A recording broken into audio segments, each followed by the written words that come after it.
Hi everyone. Next we have Dr. Mendel Kaelen. He is a psychedelic neuroscientist and founder and CEO of Wavepaths. At Imperial College London, he studied brain mechanisms and the use of music in psychedelic therapies. He'll be talking to us today about the function of music in psychedelic therapies. Thank you so much, Mendel, for joining us. All right. Can anyone hear me? I will share the screen.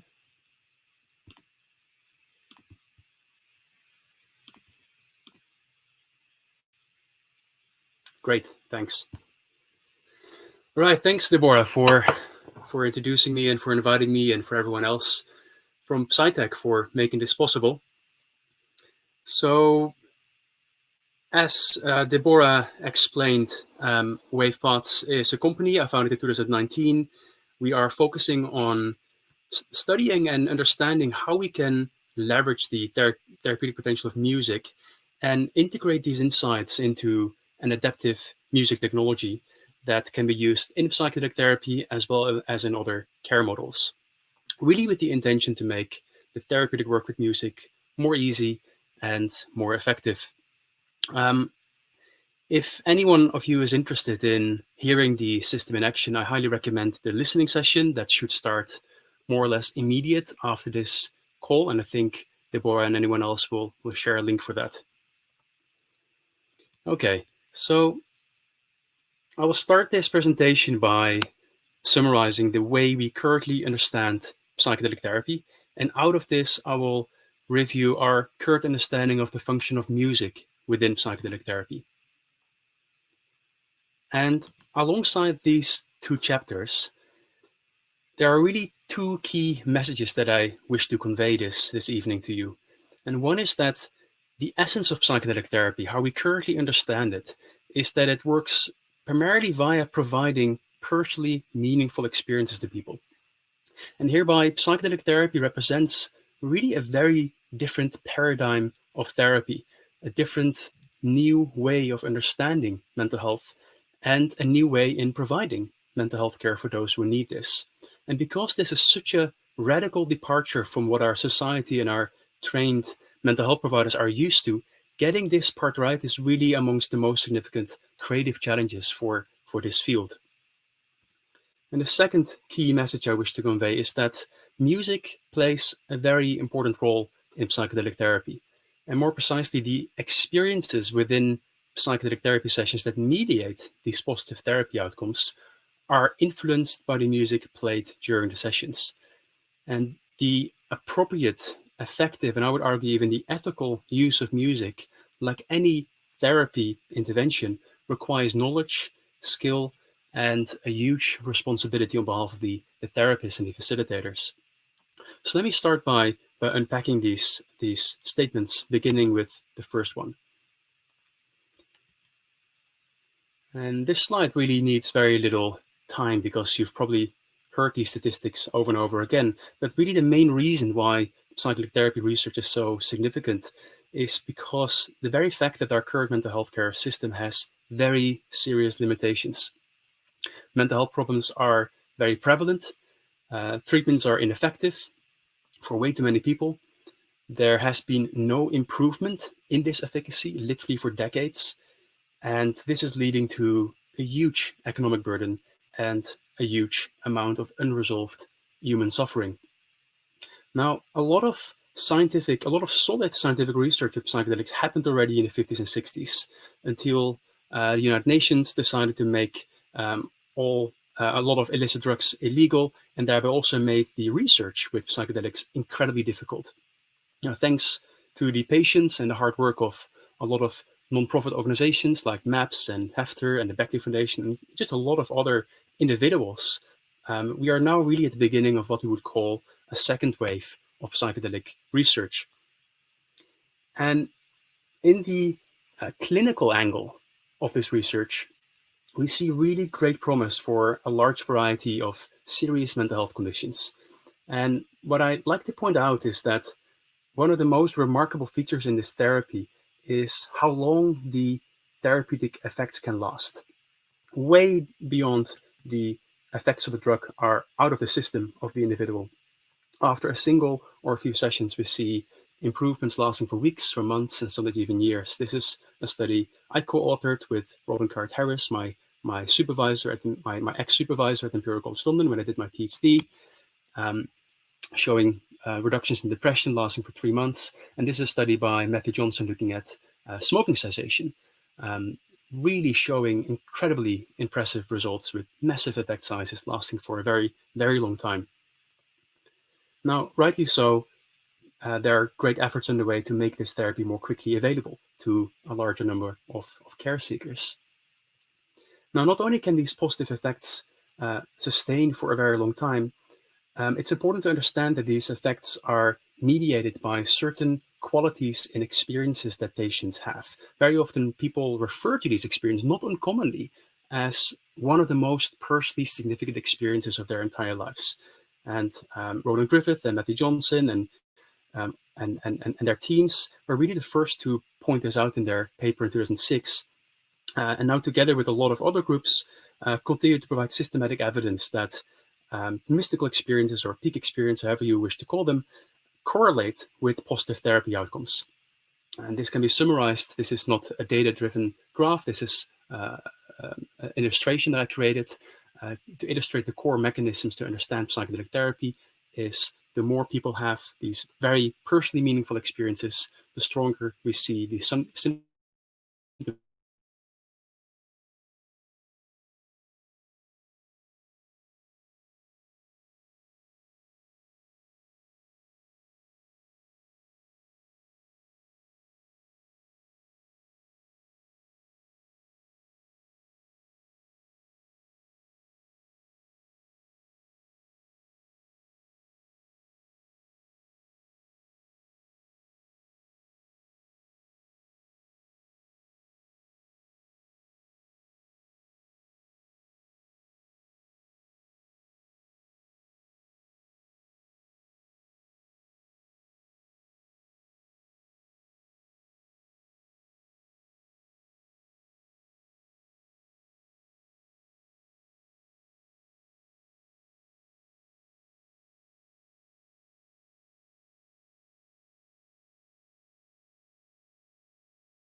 Hi, everyone.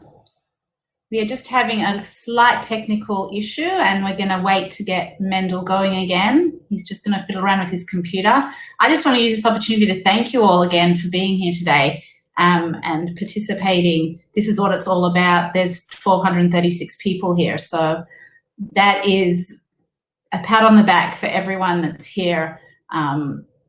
I should also use this opportunity to say that we are going to be having webinars coming up after this. Our next one is June 17th, which is going to be discussing technology. We're lining up a great panel of speakers that I won't tell you about yet, but stay tuned. You'll hear all about it.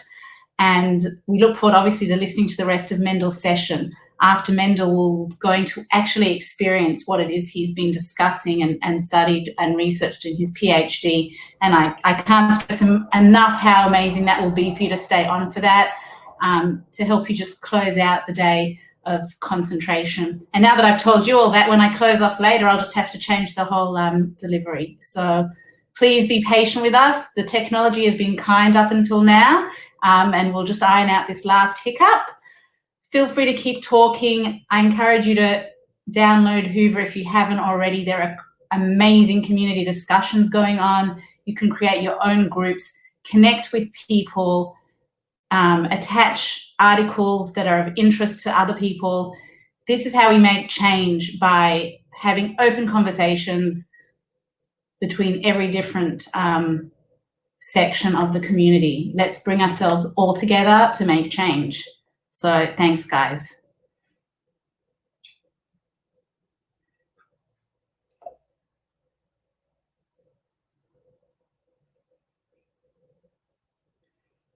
I'll also use this opportunity just to discuss tomorrow with everybody that we have an amazing lineup tomorrow with our Managing Director, Chaim, who'll be opening for us.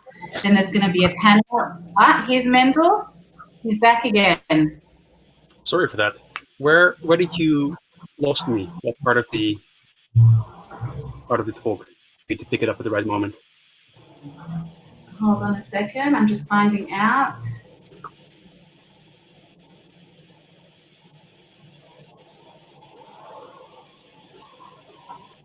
One second, Mendel.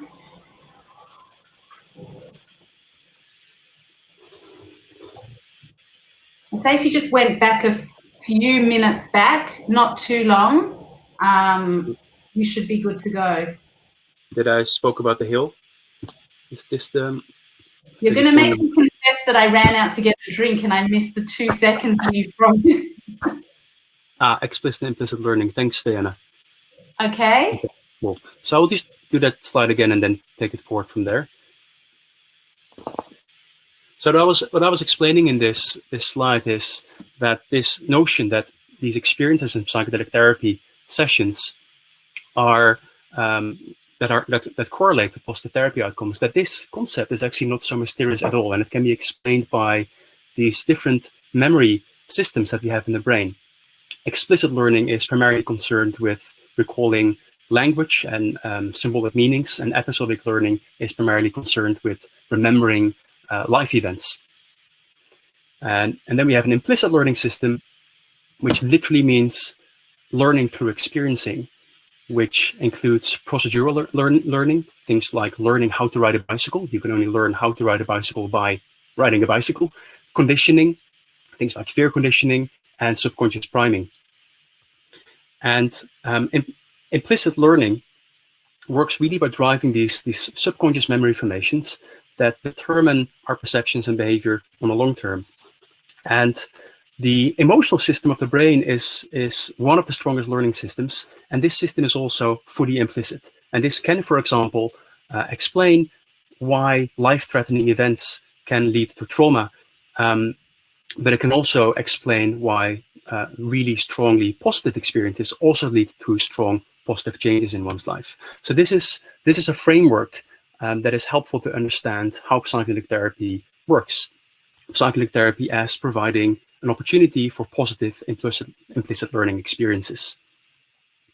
Now, I used to illustrate this point by an analogy, and some of you who've seen my talks before have seen this. Some of you who may have read Michael Pollan's book came across this reference as well. He kindly referenced me with this analogy.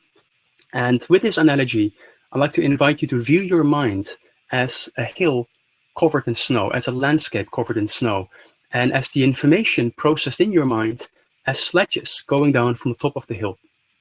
Now, the more sledges go down from the top of this hill, the more a central trail appears in the snow. And the more sledges go down, the more almost automatically are these sledges attracted to this pre-existing trail. And this is what our brains literally evolved to do, to sample information from our environment and learn from that, and then process this information in the same way when that information is presented again and again. Now, one way to illustrate how psychedelics work is that psychedelics temporarily flatten the snow, the paths of this hill, so that these paths disappear and sledges can suddenly more freely explore new landscapes.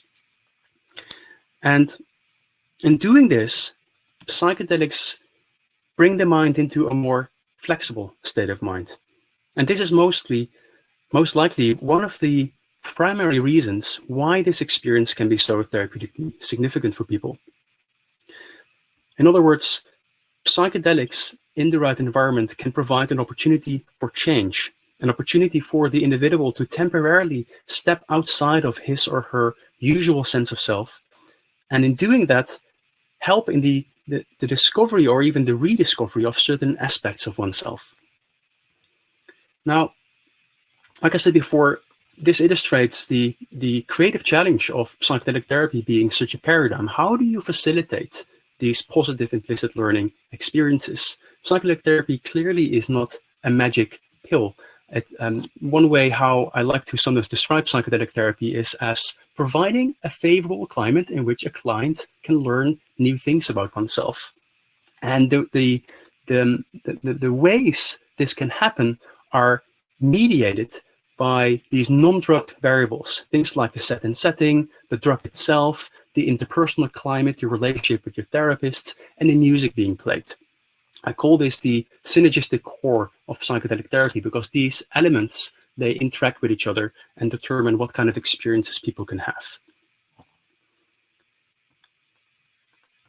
So again, very new paradigm, very new challenges. Psychedelic therapy is not a magic pill. Setting is critical, music is critical, and there are a lot of other challenges that this field is facing as well. The therapeutic model is complex. Psychedelic therapy sessions are sandwiched in between a lot of individual therapy sessions. Therapists need unique and new qualifications. There's quite an intense and important discussion going on what qualifications are needed to be a psychedelic therapist.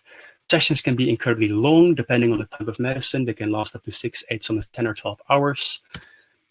And there are, of course, all sorts of other challenges as well. Can this care model be made highly accessible and inclusive to as many people as possible? The regulatory landscape is quite uncertain. And of course, there are challenges around drug manufacturing and delivery. Now, on our end, we focus primarily where these green dots are. And this is what brings me to the next point of this presentation, next part of this presentation. I will review here a current understanding of the mechanisms of psychedelics music and how music can best be used in psychedelic therapy.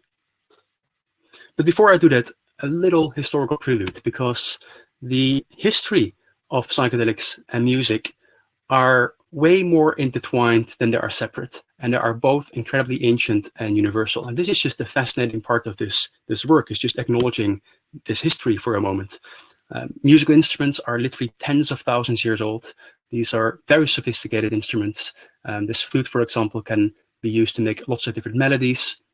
And this illustrates and this suggests that most likely we've been making music for way longer than this, because we don't need musical instruments to make music. We can clap, we can sing, and so forth and so on. Now, psychedelics are ancient as well. There's discussion about how ancient their use in ceremonies is, but there are findings all over the world that are suggesting a very similar story as well. And important to emphasize is that both psychedelic plant medicines and music were and still are most often used together for these spiritual ceremonies. This is an anthropologist, Marlene Dobkin-de-Rios, who wrote in her book that we could only marvel at the pervasive presence of music in a variety of forms as an integral part of the psychedelic experience. Shamans state that the music they create provokes special types of visions. Many of you probably are familiar with this piece of art. This is traditional Shipibo art from Peru. What most people don't know is that this actually also represents a musical notation for the Icaros, the songs that they sing in their practice. I can look up a YouTube link that illustrates this and share it with the rest of you for your interest. It's quite fascinating. I have no idea how to read this, but apparently this is a way for them to write down their songs, their Icaros for ceremony. Okay, moving forward. In the 1950s, music became soon, very quickly, a very integral part to psychedelic therapy in the Western world as well. And a lot of important work was done by Helen Bonney. We worked together with Stanislav Grof and Bill Richards and others at Maryland Institute for Psychiatry in Baltimore. And because music began to play such a central part to psychedelic therapies, how we are doing it today, how we are performing it today, this really begged this key question. Why is music used in psychedelic therapy and how does it work? This has been really the core focus of my research for the last 8 years or so. So what did we learn so far? Bird eye view perspective. We've shown that music evoked emotion is incredibly enhanced, significantly enhanced under the influence of psychedelics. Emotions are experienced more intense. Meaningfulness perceived in music is enhanced as well. We've done some work on understanding how the brain processes the acoustic features in the music differently and how this correlates with some of these emotions, such as peak experiences. We also have demonstrated brain mechanisms underlying the recollection of vivid personal memories under the influence of LSD in this case. And in this study, we showed a clear interaction effect between LSD and music. And we are starting to see some predictors for behavior change and remission in therapeutic work. There's a review published with Frederick Barrett and Catherine Peller in 2018, I believe, that we've done together. And I also wrote a chapter for Charles Grope's upcoming editorial that I believe will be released this summer for people who are interested in a more detailed review. Okay, so for the remaining part of this talk, I will primarily focus on one of these studies that demonstrate that music plays an important role in mediating therapeutic outcomes. The graph on the right, I will start by explaining that one. On the y-axis, you see ratings for drug intensity, ratings for liking of the music, ratings for whether the music personally resonated, and ratings of the degree to which the patient was able to be open and accepting of the effects of the music. This was a study with patients with severe depression, 19 patients, and we measured depression a week after for this study, and we also looked at the degree to which a lot of these different qualities in psychedelic experiences occur, things like peak experiences, change in cognition, and so forth and so on. And one of the things, and just as a footnote, scores for liking for the scientists in the audience, scores for liking, resonance, and openness, they actually correlate with each other. So if I would actually have done this graph again, I would just have presented this as one factor that we could call the resonance factor. So this resonance factor correlates selectively with peak experiences and insightfulness, and it does not correlate with other parts of the experience. So there's a selective correlation with certain experiences that we believe and that are shown to are related to positive therapy outcomes. Now, this is the first study that shows that music actually does that, apart from all the assumptions and ideas behind this. Another thing that this study shows is that this resonance factor, liking, resonance, and openness, predicts the reductions in depression a week after, whereas mere ratings for drug effects themselves is not correlated with it. So there's a selective relationship between certain qualities in the musical experience that are related with these positive therapy outcomes. And for those who are interested in more details, this is the paper that dives into much more details about this particular study. Okay, so what's next? Yeah, so I wanted to take a moment to illustrate and show that these musical experiences are not just merely more intense and vivid experience of music, but again, a lot of people describe the effects of the music as very significant. This study participant says that this music drove the most beautiful experience of his life. And this study participant said that the song made me cry a lot, and it was very sad and very beautiful. Crying during this song felt like emotional release, the release of sadness and the bad feelings towards myself. It made me think of the struggles I had to go through in my life being depressed. And at the end of this song, I felt cleansed and better, and I felt compassion towards myself. The imagery was quite strong. I saw specific images with strong emotions. There were lots of memories of home and lots of memories and thoughts of my own family. It was like the soundtrack of a film, a little trailer of a film. This is a very common experience that was already reported in the 50s as well, that very often people have these very vivid memory recollections that can happen during these sessions. Okay, back to the main question of this conversation. With all of this information in mind, how can we summarize the function of music in psychedelic therapy? And I'd like to, by answering that question, I'd like to return to the mountain, the hill covered in snow analogy that I used before, because under the influence of psychedelics, there are now a lot of these possible pathways that are opening up for you as a listener, as a patient undergoing a psychedelic therapy session. In other words, within this psychedelic experience, there are a lot of different experiences possible. And every song that is being played will facilitate a unique experience. In other words, every song that is being played will direct the experience in a unique way for that listener. And this is one really simple way how to summarize what music can do. Music provides, from all of the different things that can happen and can be experienced, a certain direction within the experience. And this brings me to one of my final points, and that is, it's very, very clear, and a lot of, if not all, therapists are doing this, of course, already, that the musical adaptation is very important. And there are a few variables to keep in mind within this client-centered approach. And that is that, first of all, the music needs to be adapted to the medicine, the type of the medicine, the dosage of the medicine, the route of administration of the medicine. Is it taken orally? Is it injected? And so forth and so on. This determines kind of a raw template of predictions about where what music may be best played. There's a pre-onset period, an onset in which the drug effects increase, a peak, and then a return. And then there's the individual, and the individual will have his or her own completely unique ways of responding to music. And this is mostly determined by the upbringing of the individual, the culture that the individual is coming from, the time that the individual in his or her life is being exposed to all sorts of different music. We define this as the musical personality, the natural inclinations of the individual to respond to music in various ways. We all have through our upbringing and through our backgrounds, our unique ways of responding to music.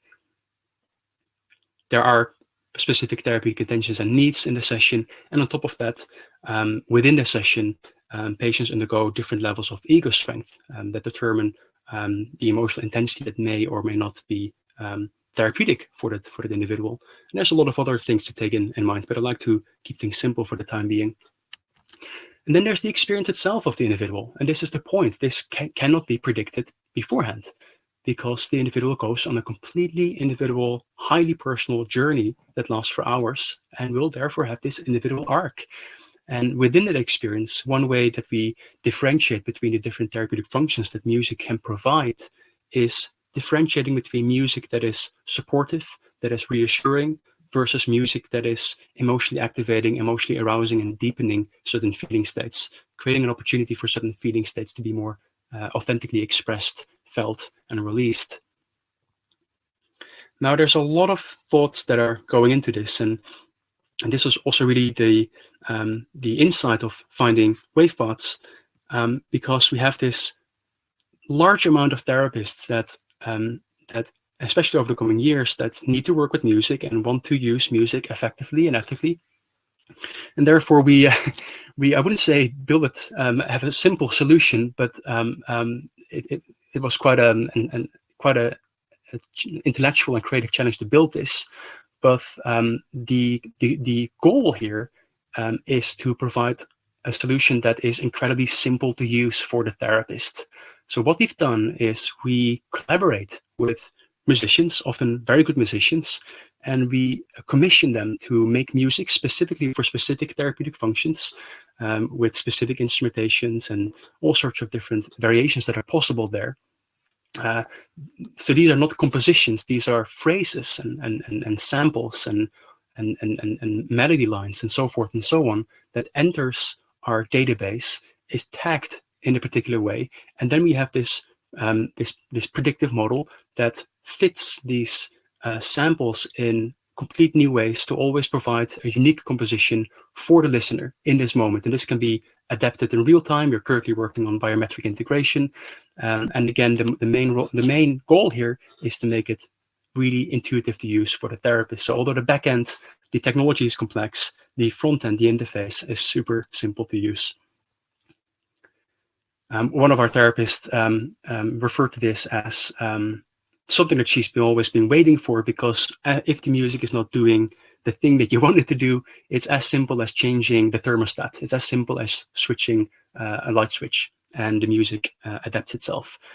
This technology is provided for therapists in a clinical interface, to clinics, and also to individuals. We are developing a drug-free method that people can access at home, and you will be able to listen to a version of that after this talk. We've done a lot of research on this with pop-up experiences in London. A few of them, people have really strong experiences. The press enjoys it too. We work together with some really good musicians that I feel really grateful for, really because this insight that if experience is the foundation of change, if experience can be medicine, we need to work together with the masters of experience. And I believe that this is also really a beautiful opportunity for art, more generally speaking, not only music, but art, including music, to be applied in these unique environments, to facilitate really meaningful experiences to people. And this brings me to the end of my talk. Again, psychedelic therapy is a fascinating, very promising new paradigm, and because it's so new, it also has this unique set of challenges. And one of these is getting the music right. Music plays a very important role in psychedelic therapy, and we're just about to at the beginning of learning the complexities of this. Final thanks to the team that I feel really grateful for to work with as well. And thanks to you. Thanks for listening. You can reach me directly at mendel@wavepaths.com if you're interested in helping with fundraising. We are beta testing. You can apply at our website. And again, there's a demo right after this talk that I hope you can experience as well. Thank you. That was it. I'm not sure. Say it again, Deborah. I said thank you so much, Mendel. We're going to jump straight into your amazing music experience, deep listening experience. Okay. So I thank you for your time today. It was thoroughly enjoyable and interesting as well. I can't thank all of you enough for joining us today. And we will see you all tomorrow at 12 p.m. EST.